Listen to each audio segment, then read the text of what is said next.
Hello everyone, my name is Logan North, and this is my 235G People and Culture presentation on the Stasi. Today we'll talk about the horrors of Germany in the 1950s and how the Stasi attacked citizens in a variety of ways.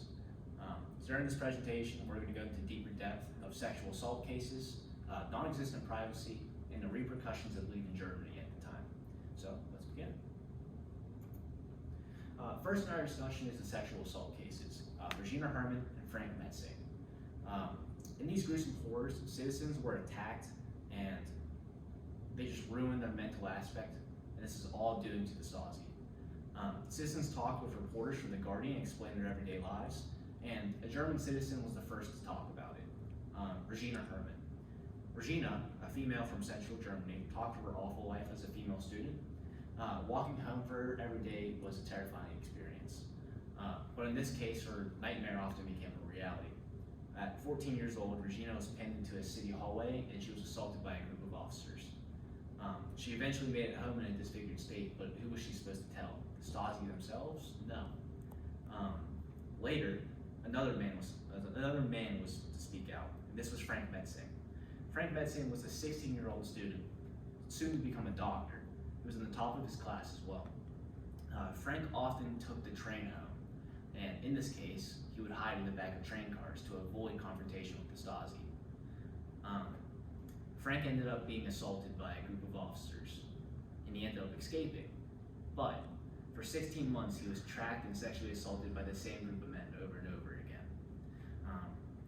The Guardian explains that for these two people, their lives were living hell for them every single day.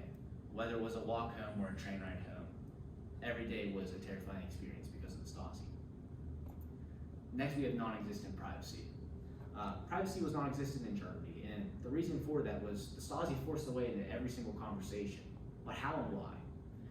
The Stasi didn't want to lose money to taxes, as citizens would leave the country trying to escape from them, but they forced citizens to stay. Documentation of every citizen was necessary to track them down, and using this, they would use insider information about their families, about their valuable possessions, and other miscellaneous things that make sure that people couldn't leave. Public buildings were monitored 24/7 through the use of cameras, one-way mirrors, undercover agents. In many cases, undercover agents were following people, which we would go into depth after. Pipelines and infrastructure were used to bug or tap rooms, and they used this to listen in on conversations, which would give them inside information from the documentation.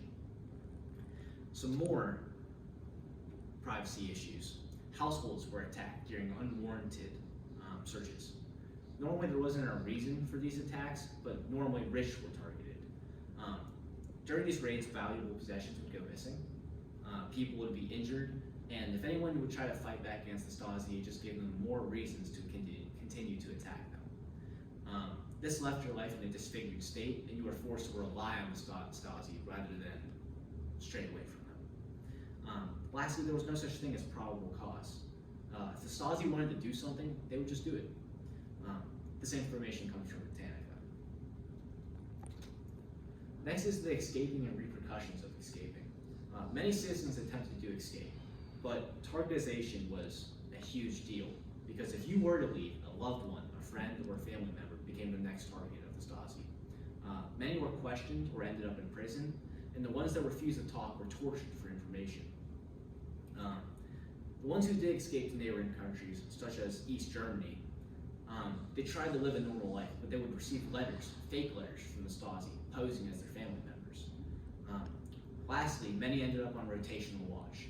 This meant that you had an undercover agent watching you at all times, whether it be in your home, whether it be at work, whether it be walking down the street with your loved one.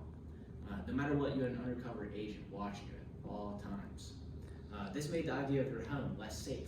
In many cases, citizens would develop a way of safe houses.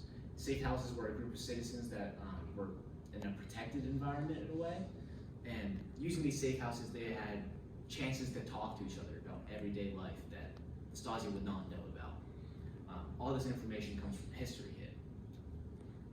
In conclusion, the Stasi were an aggressive, terrifying group of individual monsters.